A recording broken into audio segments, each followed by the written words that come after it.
Welcome back to Martin James Designs.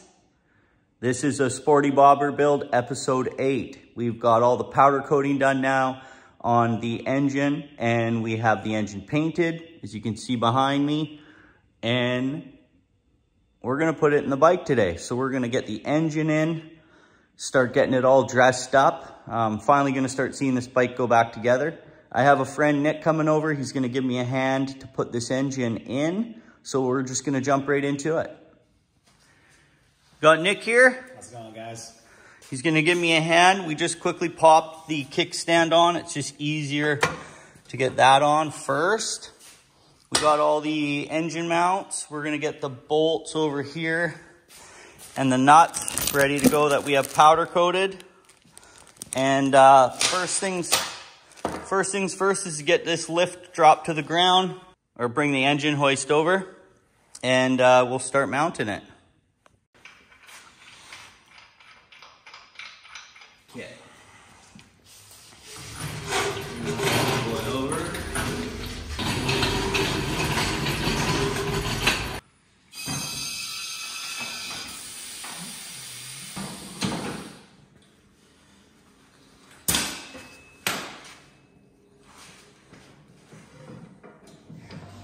It should slide over.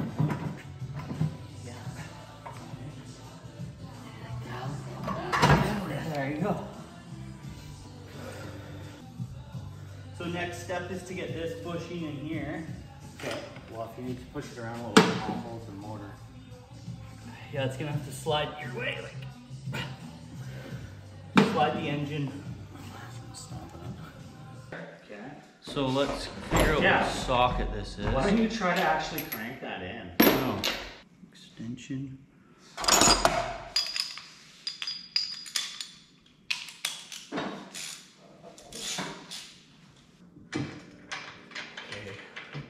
That bolt's in. Yeah, where's my bolt?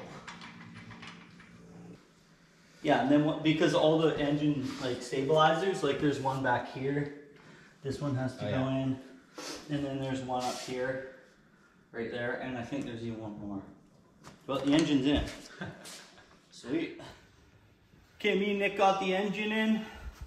It was more difficult than the Dyna engines for sure. We had a tough time with the bushings, trying to line everything up. You had to start with getting the front bushings in and then working the back.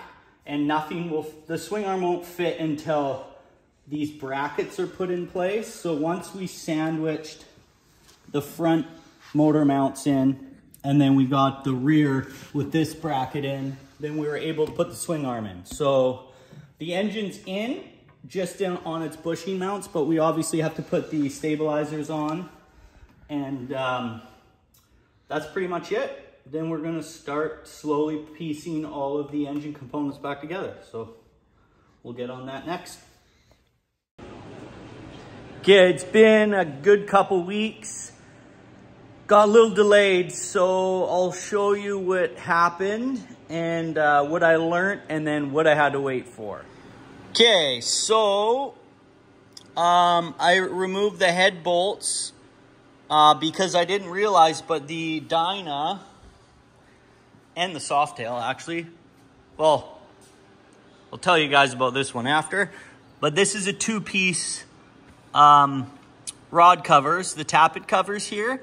So you can pop these shields out and you can pull the rods out from the top.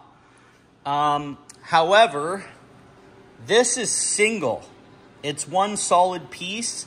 So in order to get the base in, you have to take the head bolts right out. And by the time I did that, and see how loose it is now, I broke the seals. And the last thing I want to do is put the bike back together and have issues with the gasket. So I had to go to Harley.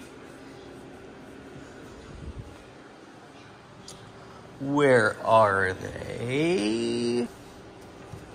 Here they are. I'm gonna replace the gaskets.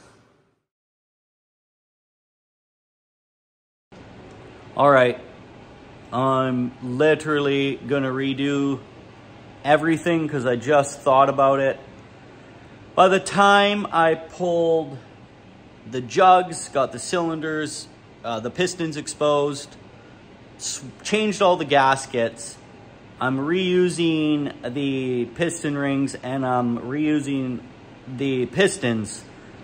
I already have gone this far. It makes sense to me to convert it to a 1200 by replacing the jugs, pistons, piston rings. I know it's a budget build, it's adding more costs, but it just makes so much sense to come this far. So that's what I've decided. I'm gonna pull all this apart now, remove the pistons, remove the jugs. Going a little bit backwards here, but I also haven't done something like this before, so I'm stoked. So I'm gonna get everything ready. I ordered the parts and I just have to wait for them to come now.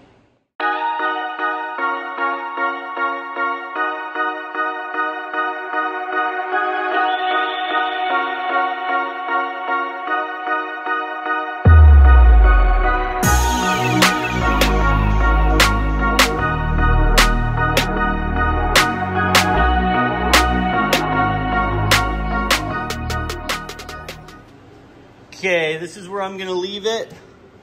I removed the pistons, the jugs, the whole top end's out. I got everything ready to go. And I'm gonna have to wait for that to come. So in the meantime, I got everything cleaned up. I have all of my parts labeled and put in here,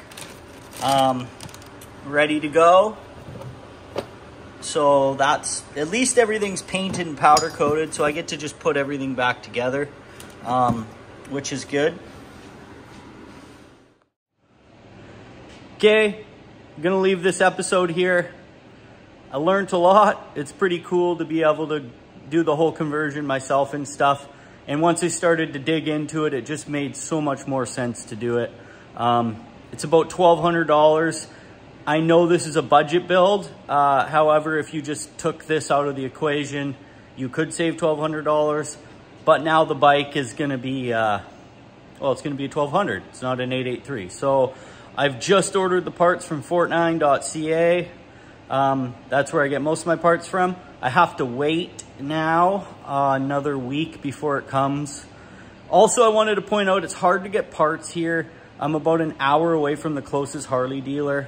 Kind of live in a small town, and I also have to order my parts if it comes from Fortnite. It's on the other side of the country. So typically when I need something, it takes a while. That's kind of why this video has been taking so long to get out. But nonetheless, when those parts come, I finally get to dress the whole engine, and then we're going to move on to paint and stuff. So thanks for tuning in, guys. I'll catch you on the next one.